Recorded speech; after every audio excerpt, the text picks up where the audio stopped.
When I was a kid, I was a bit of a brat. I was by no means a bad kid, but I'd push the line from time to time. As a result, my mother would occasionally punish me. However, I didn't just get a spank or a timeout or anything you'd expect. She was what you would call creative. One time, when I was young, I'd said a cuss word my mother disagreed with. I must have picked it up from somewhere in passing. As punishment, she made me come up with 100 alternatives for that word and made me say each one several times out loud. Even to this day, when I find myself about to scream an expletive, my mouth spurts out fudge, frick, or some lighter alternative. Another big part of my childhood was that we moved around a lot. My mother had to raise me all on her own, and so if something ever happened to her job, we were forced to relocate to where she could make a living. You'd think this would have an adverse effect on my life, but in reality, it didn't. I was never that new kid who never fit in because he didn't have a stable friend group. I'd easily make new friends wherever we went. This was in large due to my social upbringing. Being social is a skill, and it was a skill that I was taught by my mother, who had to do this a lot. We had moved to this one place when I was around 8. By then, I had already grown accustomed to the process of moving. I unpacked my clothes into the new wardrobe, I set up my bed sheets, and explored the layout. Then, finally, saving the best for last, I unpacked my toys. All was well for the first few weeks. I was already making friends. I was having fun exploring the neighborhood.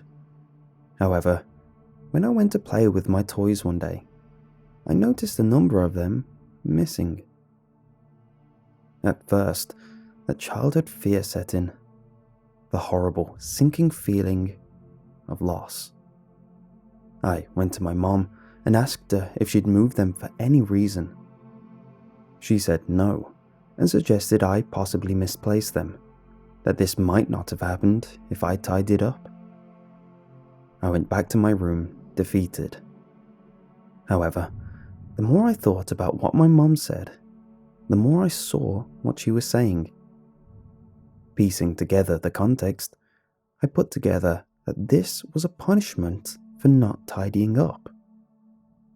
I figured if I cleaned up after play, they would magically reappear, which, of course, would be my mom simply returning them. It was around this time that something strange started to happen. At night, I started hearing faint noises. It was a kind of scratching and scraping. It was hard to place at first. It sounded to be in the walls at times. But the more I concentrated, the clearer I started to hear it. I was eventually certain that it was coming from somewhere under my bed. This, of course, made me think of the dreaded monster under the bed I'd heard about. Each night I'd hear it. A small shuffle here, a little scrape there. Then some weirder noises. Beeps that sounded like a laser gun, a blare of sounds that reminded me of a plane, and a muffled sound that I recognized as the voice of one of my figures. I confronted my mom about it. I told her I was hearing strange noises at night, that I was scared there was a monster under the bed. She jokingly seemed to bring up that it might be the toys I'm missing. I went back to my room after that, a little more confused than before. The toys disappearing made sense to me. Though my mom wasn't telling me, I was pretty confident she had them. But the noises at night did not. I took a deep breath and quickly peered under my bed. Nothing. I tidied up my act after that. I made sure to clean up every time I took something out. I made sure to show my mom too, which she praised. I hoped each time that she'd return my toys. but nothing would come of it. One night, I was woken by a new sound. It was barely audible, but after a while, I soon recognized it as a metallic squeak. It would repeat, squeak, squeak, squeak, like something old straining to move, over and over. It then started to pick up, getting faster and more frequent. Throughout all this, I was terrified, covering myself with my sheets, as to me, they were the best defense against whatever was stirring below me. This all led to one startling noise, the sound of movement coming out from under my bed. It sounded small, and it stopped suddenly. After that, there was a pause of silence, at which I was fully awake and fully aware, adrenaline keeping me from escaping to a sleepy peace. I held my breath and strained my ears, waiting for any more stirrings. The silence was soon broken with the sounds of grazing across the floor. It sounded like it was heading towards where the last noise ended. However, it never moved far. It soon stopped, and I suddenly felt alone. Sleep wasn't easy that night. When I woke the next morning, I had almost forgotten about everything that night, my mind pushing it to the realm of possibly being a frightening dream. But as I got out of bed, something on the floor caught my eye. It was one of the toys I had lost, a small metal replica car. This made me apprehensive about the space under my bed from then on. I was puzzled about where it came from. There was definitely nothing under my bed. I had checked many times before. I took a deep breath, heart racing, and peeked under to compulsively check again. Although dark, it was still empty. That morning, I asked my mom if she was in my room that night. She told me no, but I had a feeling it was her returning the toy to me. The following weeks, things calmed down, and I was soon back to my old habits.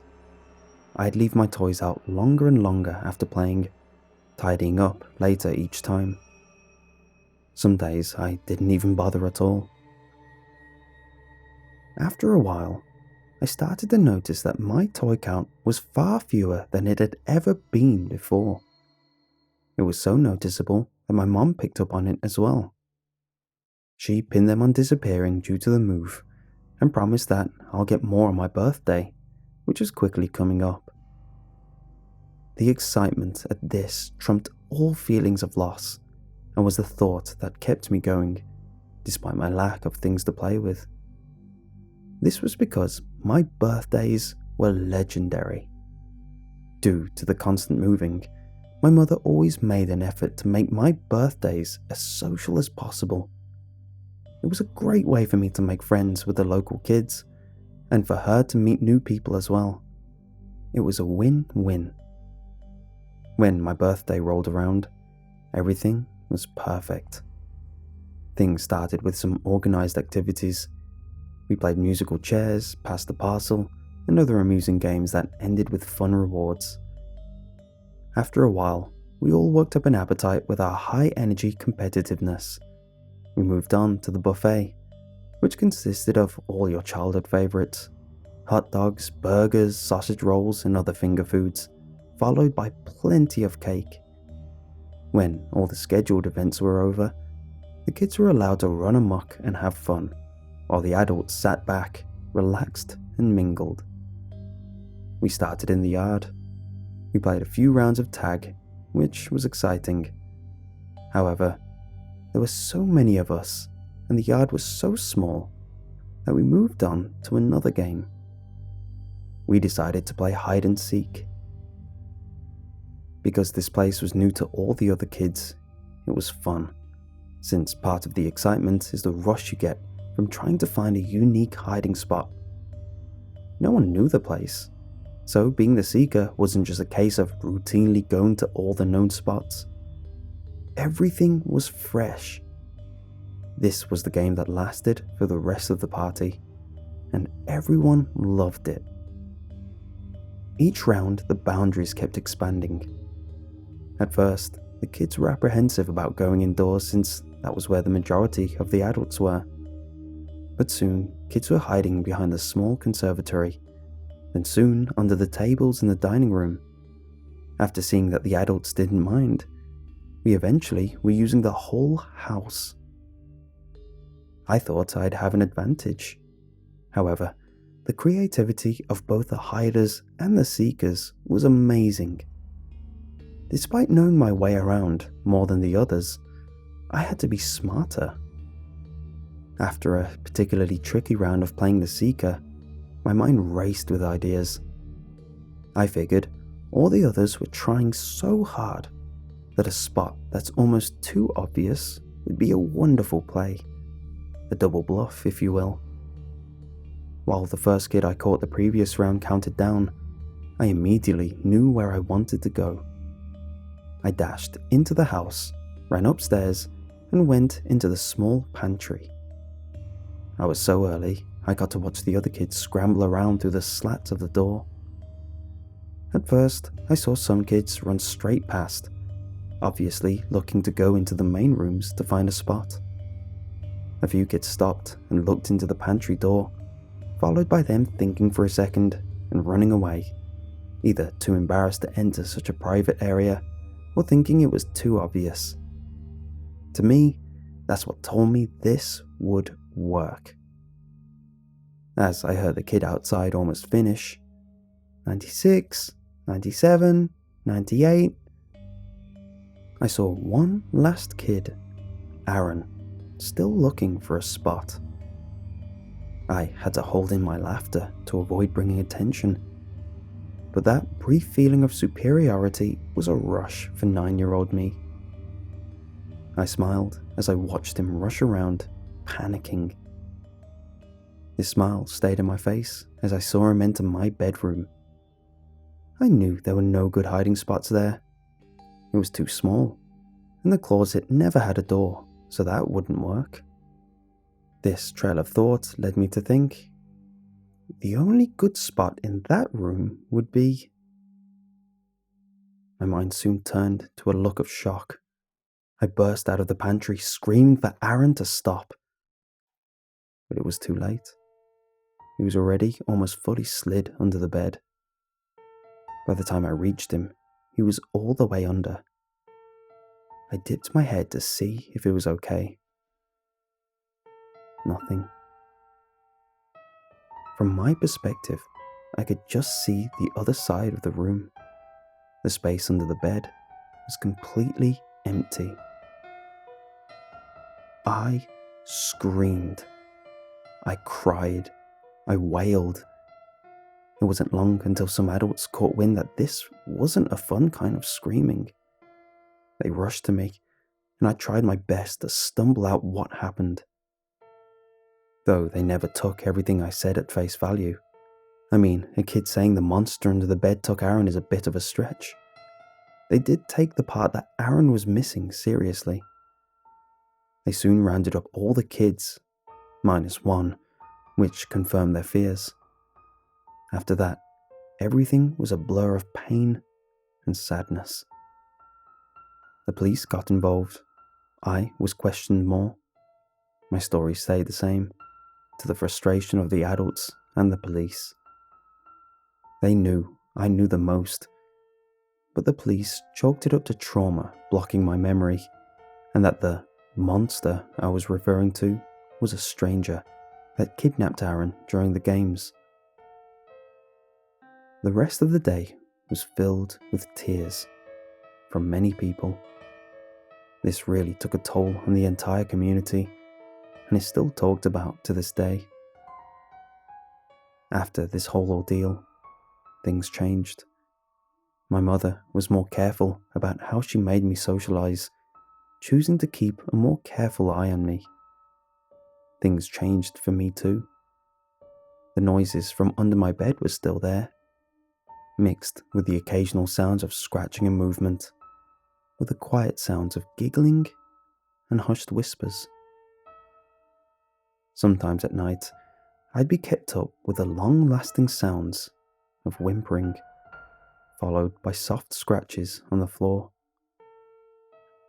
I tried to tell my mom, but from everything she pieced together, she pinned it on more trauma and guilt eating away at me, something which we got checked up on multiple occasions. A few years later, we were set to move again. Although the bed I'd used was originally from that house, my mother opted to take it with us. From everything that happened, I was hesitant and wanted to stop her. But we needed all the help we could get, so there was no way of talking her out of a free bed. Due to all the lifting, my mom hired a team of movers for help, and I was there when they took the bed. It took 2 of them, either side, to lift it.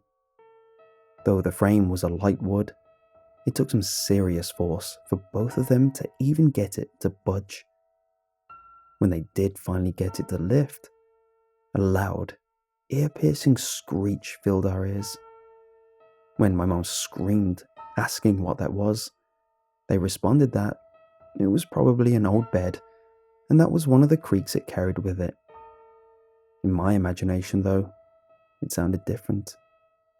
It sounded like a panicked death wail, the last sound of something impossible to comprehend, dying. The floor under the bed was much different to the rest of the room.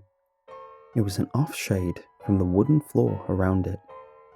However, even at that age, I knew that when furniture hasn't been moved for a while, like a hanging picture that's been up for decades, the space behind it is a different colour, but it usually looks newer. This was not the case.